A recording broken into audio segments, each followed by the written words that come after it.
Hey, what's up guys, aarava here, and welcome back to my F1 Road to Glory series in 2020 for episode number 8 today for the French Grand Prix. Last time out, we had an absolute scrap and a half with our teammate Pierre Gasly, but it all came to a head and boiled over, didn't it? There, Gasly, they're getting a bit bargy, and he shoves us onto the grass, and Gasly is coming at us at a rate of knotty around the outside. He goes, oh, there's been contact!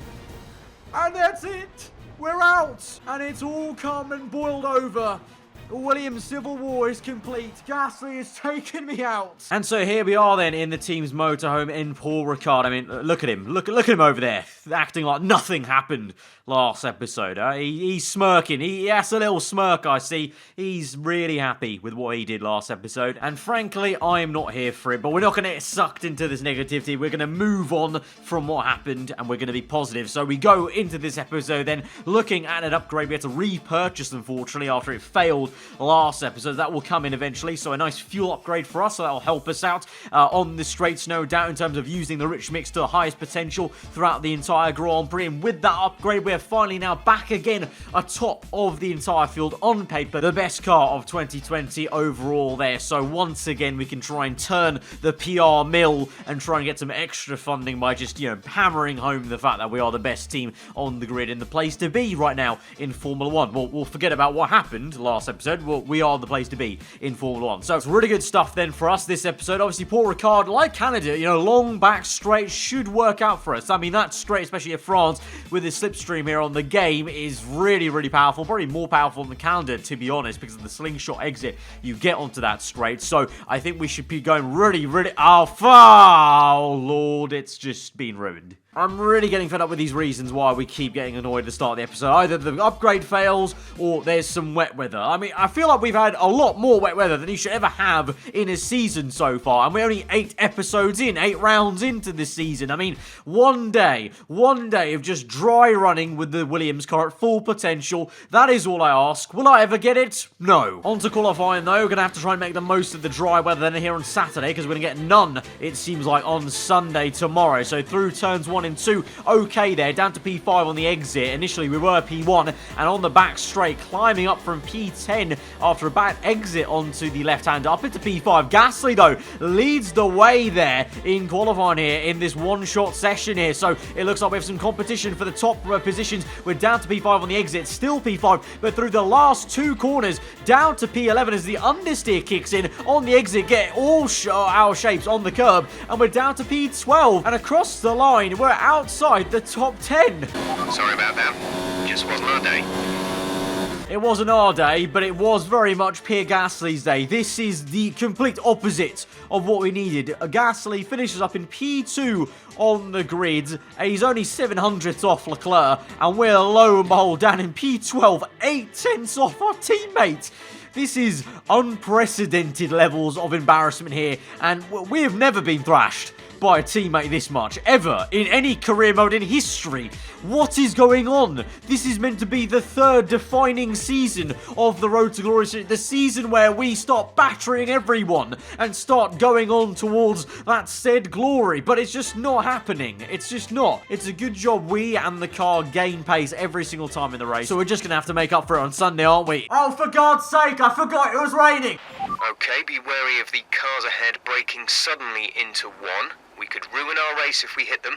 Good luck. You should have been telling that engineer to Gasly last episode, huh? About hitting other people? I wonder where that advice was for him in the cockpit, huh? I'm not salty about last episode. I'm not. I'm over it. I'm over it. Right, race strategy then. It's a rather depressing 0 stop, as you can see. It's in green, but it's very much not a go-getter positive attitude I'm having towards this race. It's gonna be a bit of a depressing one, to be honest. It's gonna be doom and gloom, weather-wise, looks-wise, out on track, and that's also gonna be my mood in the cockpit, because, well, it's 13 laps of just wet weather running, which our car is not good at. I mean, our car may be pretty damn good in a straight line, but the downforce still isn't at where you'd want it to be, and that combination just means it's actually pretty horrendous to drive drive in the wet sometimes. It's going to be all about trying to get the power down every single corner, and it's just going to be squirming everywhere. So, am I looking forward to this one? Frankly, no. Well, let's get this over and done with then in this race. This is going to be, well, I don't really see how this is going to go well, but here we go then to 5 red lights in the soaking wet for the French GP from P12 on the grid. So initially, a good getaway from us then, but look at the rear end squirm straight away. We lose 3, 4, 5 positions into turn 1. It's all gone horribly wrong. Oh my god, and there's a crash ahead of us. It's a marvellous one as well, as the Haas was lifted up in the air by its own tyre there, with Lando Norris out, Hulkenberg out in the Haas there, that was, into turn 1. So we're up into P15, but if you think about it, realistically, that means we're third last in this race, so it's really gone from bad to worse, actually. We've gone backwards, very much so, in this Grand Prix. So the virtual safety car is ending. There's only a virtual one for that crash, which is surprising to be fair, because it's quite a hefty one, but on the exit, we do get Bottas there, make mincemeat of him, with the Red Bull being very, very slow in a straight line, of course. So that's the thing, you know, if we can get the power down, our car can still go well here at this circuit and get some overtakes done, but it's just a case of trying to actually get that power down. But as we now skate through, the Alpha, a little bit slow. You know what, actually, there's some hope here as we overtake maybe 2 cars in sequence there. It's a lovely little move on Giovinazzi down the inside. You know what, actually, I'll take it back. I'm actually not too depressed now. That actually is giving me some glimmer of hope. If we just take it easy on the exit of corners, on the throttle, just, you know, get the car straight as possible and then put the power down, I think we can be in good shape here. So here we go now as we look to try and overtake Romain Grosjean and his home GP, of course, on the outside. They're trying to get a second toe off Albon, maybe. Round the outside we go over the Frenchman and also the Thai Brit driver getting the rear end, stepping out though. We're neck and neck still with Grosjean there. He's on the outside as we're struggling for grip though, and the rear end's gone. And no, now it's all gone wrong. It's all gone backwards. As Giovinazzi tries to re-overtake us, we have to try and defend against him instead and get the P13 back there. So that's what can happen if we're too overconfident, basically. It can all go wrong for us. Meanwhile, an update on Pierre Gasly. He is now winning the Grand Prix. So having to recompose ourselves then as we move on to lap number 3. Gasly sets the us up for the Grand Prix. They're leading the way from Leclerc, as we saw there with that important update, as we now close up on Romain Grosjean for the second time. Now this time opting for the inside there to get the better line into turn 1, maybe to try and squeeze him out, get to the apex, but Grosjean's still there. We're going to have to try and maybe go for this switch move from left to right of the circuit. The rear end again steps out. Grosjean's got the advantage, but we have the acceleration on him there to the inside for the next right down the hill. Just try and drift the car through, essentially, and we're up into P12. An update on Pierre Gasly, he's still winning the Grand Prix. Now on the back of Alexander Albon, then at the end of lap number 4, you can see we've gone purple second sector, so the car does have pace there. I mean, clearly, because our teammate is leading the way, as you heard once again there. And so on to lap number 5, looking to try and overtake not only Albon, but maybe a few cars here, as there's a massive gaggle of about 6 cars in this train up ahead of us. But here we go then, say the personal best lap time we've done so far at this Grand Prix on the left-hand side of the Thai Brit. Albon in the Mercedes car inside of turn 1, and we're up into P11. Nice squeeze out there, and we can get on the back of Kevin Magnussen maybe on the next straight on the back there. Obviously no DRS in these conditions, but the car is so quick at a straight line. I mean, look at this, catching from so far back there on the Dane. Round the outside we go there, launching it into the brake zone. A little bit wide, almost off circuit, but we just about slowed down the car, and we're up into P10, and now looking to maybe get on the back of Ricciardo straight away as we move on to the end of lap number 5, on to lap number 6. Raikkonen is the one appearing to slow everyone down there. He's very slow in the Racing Point car, and you can see, look at that, the power difference there versus the Haas is mega. And so across the line onto a new lap and up into P9 then of the GP. We're making fantastic progress. This is exactly the kind of progress I want to see here as we try and close up to our teammate. And speaking of him, a further update on Pierre Gasly, and I can confirm he's still winning the Grand Prix. So now with our new motivation, this Grand Prix growing and growing, we catch up to Sergio Perez then on the back straight, lap number 6. They go for the move on the right, but break a little bit early because we've got yellow flags there instead, so couldn't overtake anyway. Virtual safety car's out because Leclerc is out of the French GP there. The tyre sheared off, and I think that must have been surely with a fight with Gasly. Here he goes then, a replay camera. Leclerc around the outside, goes for the move for the lead of the GP, and just a little tap there, and the tyre comes flying off. And you know what? I sympathise with Leclerc. I really do. You know, I've been there firsthand, having been taken out by Pierre Gasly. It's not a nice feeling. It happens way too often, to be honest, and I'm calling for some sort of FIA investigation of sorts.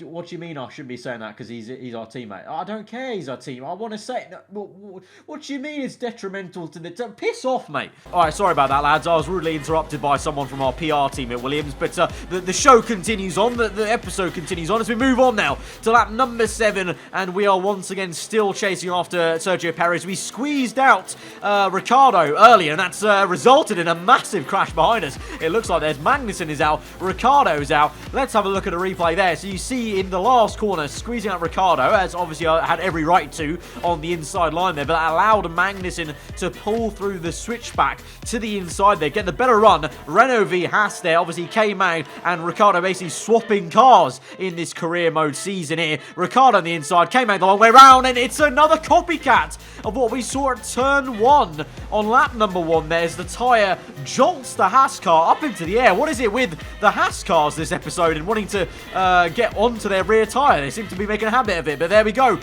DNFs, and so it's turning into a bit of a bloodbath slowly but surely here at the French GP as well.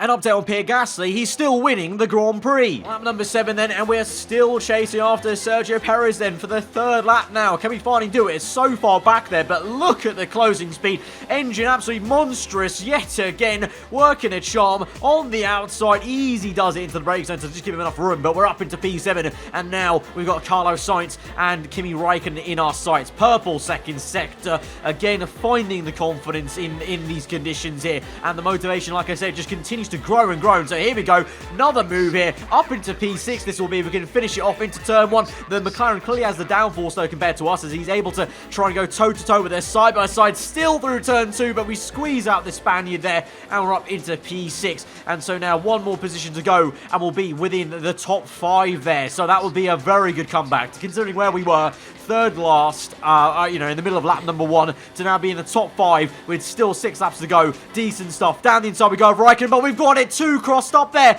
and the mistake has come out in the wet conditions. It's so easy to do in these conditions there, going too hot. You know, the overspeed I had with the engine was way too much, and obviously the brakes just aren't that great on this car yet. We yet to really upgrade them actually at all, I think, so far on the R&D tree, so unable to make the move stick there. So we have to go again and try and re-overtake Räikkönen there. I'm sure we got a bit of a chuckle, as much as Räikkönen ever could in the cockpit, really, as he probably saw us just go straight on there and probably absolutely finessed us in terms of going easy on the brakes into that brake zone there. But we've also got an important update from engineer as well. Looks like the weather is going to dry up in about 5 minutes. So our engineer reckons maybe in 5 minutes time, which is just about 3 laps here, so maybe about lap 11 or 12 there, we could start to see the track drying out for a last lap dry tyre. Potentially, I don't know, we'll have to see here, but for now we continue on in our pursuit of Kimi Räikkönen and a top 5 position in this Grand Prix. And look at that acceleration there in 4th gear. Great stuff there, good launch, and now we pull across the line, lap number 9 on the right hand side, up into P5. Again, you can see evidence that our car just isn't great under braking, but we get the job done mid-apex there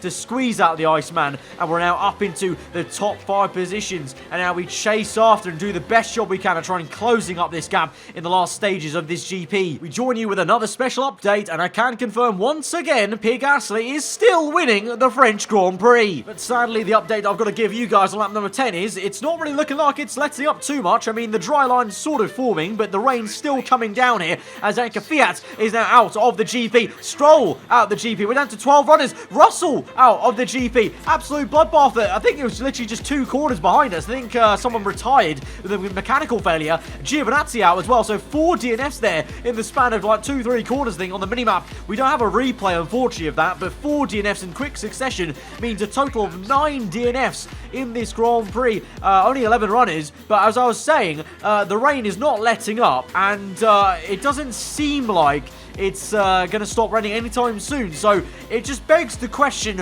what on earth was this message again? Looks like the weather is going to dry up in about 5 minutes. So once again, the engineer's pit wall here at Williams is completely oblivious to what's actually going on. They don't give us any accurate information. We're on the last lap here. Yes, it's sort of started to stop raining, but it's not really. Dry up in about 5 minutes. And so we swing through into the last sector. We're closing up to Verstappen. It's a little bit annoying, to be fair, because give it maybe 2-3 more laps, I think we could have maybe maybe caught Verstappen and maybe try and gone for that P4, even the P3, the podium position, but alas, it won't be. And instead now, for a second time this season, we have to watch and look on ahead at the minimap there, and that other Williams car go across the line to bag the win of a Grand Prix in 2020. Pierre Gasly wins his home Grand Prix, the French GP. We come across the line for P5.